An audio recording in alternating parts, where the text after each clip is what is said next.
जिस तरीके से सावन के गाने आ रहे हैं, सावन के गाने में जीरा साली या फिर भांग गांजा हर चीज़ का यूज़ हो रहा है, लेकिन जो पहले सावन के गाने आते थे बड़े मार्मिक होते थे, बड़े अच्छे होते थे, चलते भी अच्छे थे।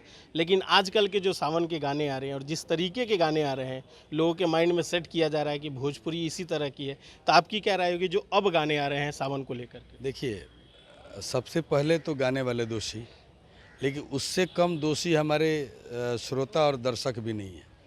मेरा कहने का मतलब है कि जिन भजन के गानों में शिव पार्वती को हीरो हीरोइन बना दिया जाए या अपने आप को लोग हीरो हीरोइन बना लें, मुझे लगता है कि जिसमें भाव नहीं वो भजन नहीं।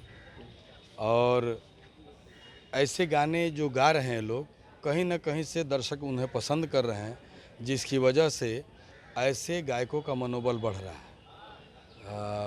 मैं इसमें इतना ही कहूँगा कि जो हो रहा है अच्छा नहीं हो रहा है, और समय आएगा बदलाव होगा, लोगों को समझ में बात आएगी कि जो हम कर रहे हैं वो गलत कर रहे हैं। जिस तरीके के राइटर लोग पहले के जो राइटर थे, जैसे आपका जो दौर था उस टाइम में राइटिंग एक अलग देखी जाती थी, लेकिन आज के दौर की राइटिंग जो है वो अलग है। कहते हैं सिंगर की गायक ने गीतकार ने जो लिख करके दिया हमने उसको गा दिया है, उसमें कोई अमेंडमेंट नहीं, कोई चेंजेस नहीं, भोजपुरी का कोई भाषा निर्धारित नहीं कि कौन से शब्दों का आप यूज़ कर सकते हैं, नहीं यूज़ कर सकते। उन राइटरों के लिए क्या संदेश होगा? राइटर तो निरीह प्राणी की तरह है। ये तो मेरी जब उपस्थिति हुई उसके पहले तो ये गायक लोग गीतकार का नाम तक नहीं गाता था, और इनले कार्ड पर गीतकार का नाम भी नहीं देता था। वो तो मैं आया तो मैं कहा कि मैं कौन हूँ तुम्हें समझाता हूँ। एक चीज़ बताइए, आज कोई भी गीतकार चाहेगा गंदा गीत लिखना, ये गायक लोग लिखवाते हैं। कोई ऐसा गायक नहीं है उसके पास हिम्मत है तो ज़रा हमारे पास आए ना। आप किसी गीतकार को, इसलिए हम इतना दम खम से बोलते हैं कि हमको डर नहीं है, और न इन लोगों से हमारी दाल रोटी चलती है। हमारे कलम में उतनी ताकत है कि दाल रोटी हमारी चल रही है, और आज उसी कलम के ताकत पर यहाँ तक पहुँचे। निर्दल विधायक हुए हैं, कोई छाप छुप से नहीं हुए हैं। आई बात समझ में? आजकल के जो गीतकार हैं पढ़े लिखे नहीं हैं, और हमारे समय के गीतकार जो होते थे वो पढ़े लिखे होते थे। कोई गीतकार, और जो गीतकार खुद पढ़ा लिखा नहीं है उसको सिर्फ तुकबंदी करनी है ना। आवतानी जातानी खातानी पियतानी, तुकबंदी खाली करना है, कुछ आता होता नहीं है। और जिनको आता है वो लोग कंप्रोमाइज़ नहीं कर पाते हैं।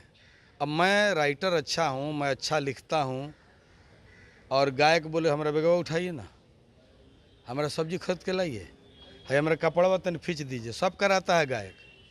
अब उसमें कहना है कि हमारे से पहले कोई गायक कौन था? वो शारदा सिन्हा जी थी, बालेश्वर जी थे, एगो हैदर अली जुगनू, यही 3 लोगों का कैसेट आता था। 1988 में मेरा गाना आया है, और इस सब बात के कलाकार हैं। तो ये सब कलाकार भी पढ़े लिखे होते थे, और जो नहीं पढ़े लिखे होते थे उनके राइटर पढ़े लिखे होते थे, इसलिए उस समय गाने अच्छे आए। अब आज क्या है, सिंगर भी अनपढ़, गीतकार भी अनपढ़, और गीतकार तो निरीह प्राणी की तरह है। वो आज अगर अपने गायक की बात मानना छोड़ दे तो उसके पीछे 3 गो गीतकार पड़ा हुआ डायरी लेके अपना। तो पापी पेट का सवाल है हमारे कलाकारों के लिए, गीतकारों के लिए। गीतकार हमारा दोषी नहीं है। अगर कोई गायक कहता है कि गीतकार लिख करके देता है ना, तो वो झूठ बोलता है, अपनी कमियों को आपके सामने छुपाने से डरता है ना। सर, जब गायक लोगों से बात होती है या फिर राइटर लोगों से बात होती है, तो राइटर लोगों का कहना है कि जहां एक्टरों को पेड किया जाता है 2 लाख, 2.5 लाख, 6 लाख, 8 लाख एक गाने के लिए, तो वहीं राइटरों को जब पेमेंट है वो 5,000, हाईएस्ट पेमेंट 5,000 दिया जाता है। तो ये क्यों, ऐसा क्यों? राइटरों को क्यों पेमेंट बढ़ाया नहीं जाता? गायकों को सारा पेमेंट मिल जाता है, पहले राइटरों को पेमेंट ज़्यादा मिलता था, अब उल्टा केस हो चुका है। क्यों ऐसा होते जा रहा है धीरे? देखिए, एक चीज़ बताते हैं, इसमें कहीं ना कहीं हम गीतकार भी दोषी हैं। लेकिन जिस गीतकार ने आपको ये बात कही है वो अपना दर्द बयां कर दिया है। अब आप उसको जिस भाषा में लें, वो सही बोला है कि गीतकार को बहुत कम पेमेंट होता है। ये परिपाटी, मतलब एक परिपाटी सी बन गई है कि हम हैं, हम चाहें तो तुमको हिट करा सकते हैं, हम चाहें तो तुमको नीचे गिरा सकते हैं, हम चाहें तो तुमको भीख मंगवा सकते हैं, इसलिए हम जो कहें वो करो, मैं गायक हूँ। और पुराने के गायक, पुराने के राइटर भी हैं, हाँ। तमाम राइटर हैं उनकी। पुराने लोगों की बात मत करिए, पुराने लोगों का तो मैं बोल रहा हूँ। मैं विनय बिहारी 20,000 गीत लिखने वाला, कभी किसी गीतकार कभी किसी गाय का झोला नहीं ढोए। हाँ, गर्जियने बन कर रहे, हम किसी का पाँव नहीं दबाए, किसी का तौलिया लेकर पानी का बोतल लेकर सेट पे खड़ा नहीं रहे। उतनी दादागिरी तो आज भी करते हैं। गाना लेना है लो, नहीं लेना जाओ, तुम्हारे से हमारा दाल रोटी चलता है? जो हमें इज्जत देगा उसको हम गाना देंगे, जो हमें इज्जत नहीं देगा उसको सर का बाल एक ठो उखाड़ के नहीं देंगे। तू क्या कर लेगा हमारा? तोरे से दाल रोटी तू भगवान है? लेकिन अब हर गीतकार इस तरह का हो जाए, हर गीतकार का तकदीर मेरी तरह हो जाए, हर गीतकार मेरी तरह बलवान हो जाए, तभी ना कह सकेगा। अब रोटी के लिए मोहताज है, वो बोलेगा, उसको ताकत है बोलने का। लेकिन बड़ी ख़राब स्थिति है गीतकारों की। हमारे जाति के गीतकार जो है, मैं जिस जाति से आता हूँ गीतकार, हमारी जाति की स्थिति बहुत ख़राब है और अपनी ख़राब स्थिति बनाने का हम खुद भी जिम्मेवार हैं। उन लोगों को बनना चाहिए विनय बिहारी।